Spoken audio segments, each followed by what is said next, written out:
आज आपण ज्वारीच्या पिठापासून झटपट मस्त अशी कुरकुरीत चकली करणार आहोत। खूप कमी वेळामध्ये तयार होते, खायला तर खूप छान लागते। भाजणीचे पीठ नसले तरीही चकली करू शकतो। नमस्कार, मी ज्योती, ज्योतिष किचन मध्ये सर्वांचं खूप खूप स्वागत आहे। चकली करण्यासाठी मी इथे 4 मोठ्या वाट्या ज्वारीचं पीठ घेतलं आहे।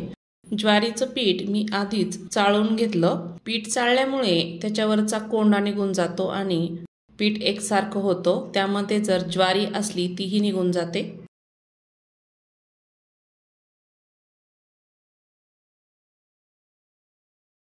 त्यामध्ये 2 चमचे आपल्याला इथे तीळ टाकायचे आहे। 1 चमचा ओवा टाकायचा, हातावर घ्यायचा आणि छान असा चोळून टाकायचा आहे, म्हणजे त्याचा छान वास पिठाला लागतो। 1.5 चमचा लाल मिरची पावडर टाकायची, चवीपुरतं मीठ टाकायचं आहे। आपल्याला सर्व त्यामध्ये मिक्स करून घ्यायचं आहे पिठामध्ये।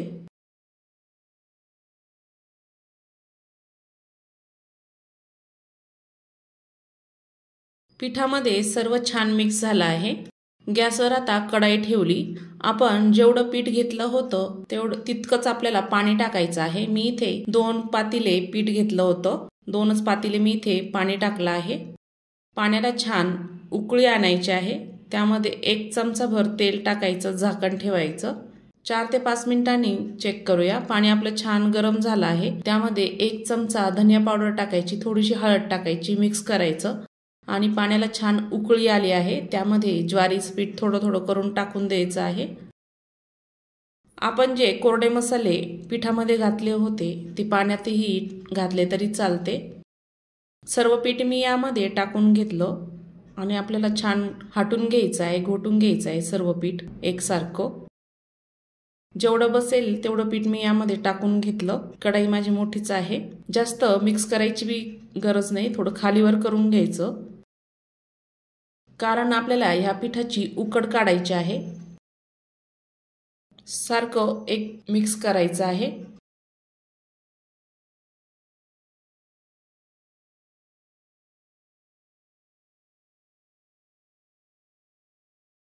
या पद्धतीने मी असं मिक्स करून घेतलं। त्यात पीठ दिसत असेल तरी काही हरकत नाही।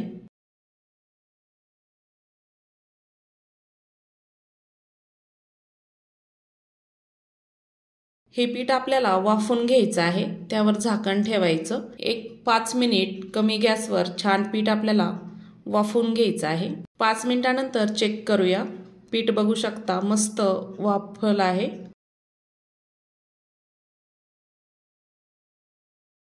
पाच मिनिटानंतर बघू शकता पिठाची छान उकड तयार झाली आहे। थोडं चमच्याने बुडापासून खालीवर करून घ्यायचं आहे। पिठाची छान उकड झाली आहे। ताटामध्ये काढून घ्यायची, थोडं थंड होऊ द्यायचं आहे।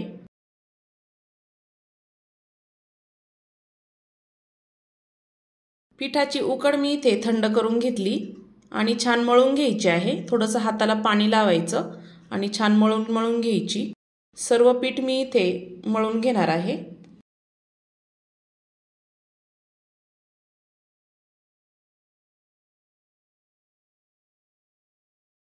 सर्व पीठ मी इथे मळून घेतलं।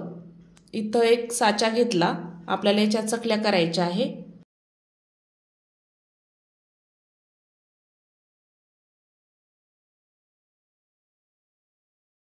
पिठाचा एक गोळा घ्यायचा आणि छान मळून घ्यायचा आहे।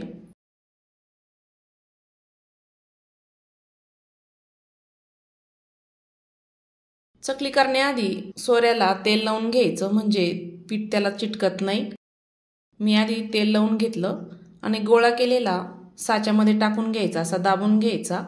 मशीनचं झाकण लावून घ्यायचं आहे। मी झाकण लावून घेतलं। आपल्याला याच्या छान चकल्या तयार करायच्या आहे। या ज्वारीच्या पिठाच्या चकल्या खूप टेस्टी आणि चवदार होतात।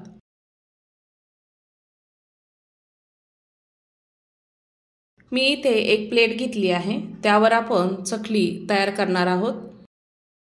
सुरुवातीला चकली करताना तोंड दाबून घ्यायचं आणि चकली तयार करायची। 4 किंवा 5 राऊंड मारायचे आणि छान चकली तयार करायची। दुसऱ्याही प्लेटवर अशीच चकली तयार करूया।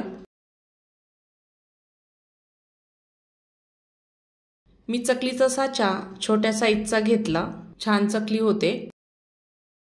2 चकल्या आपण इथे तयार करून घेतल्या।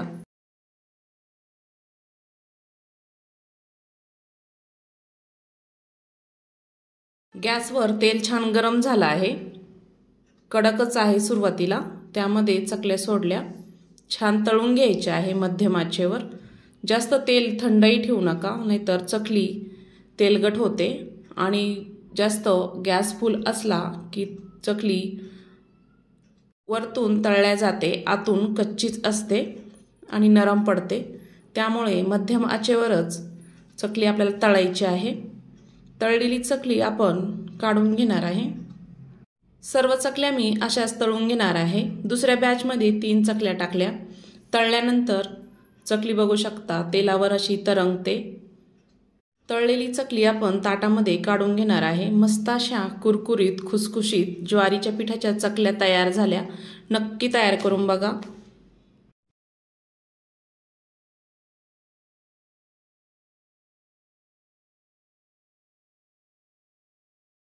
पुन्हा भेटूया अशा छानशा रेसिपी सोबत।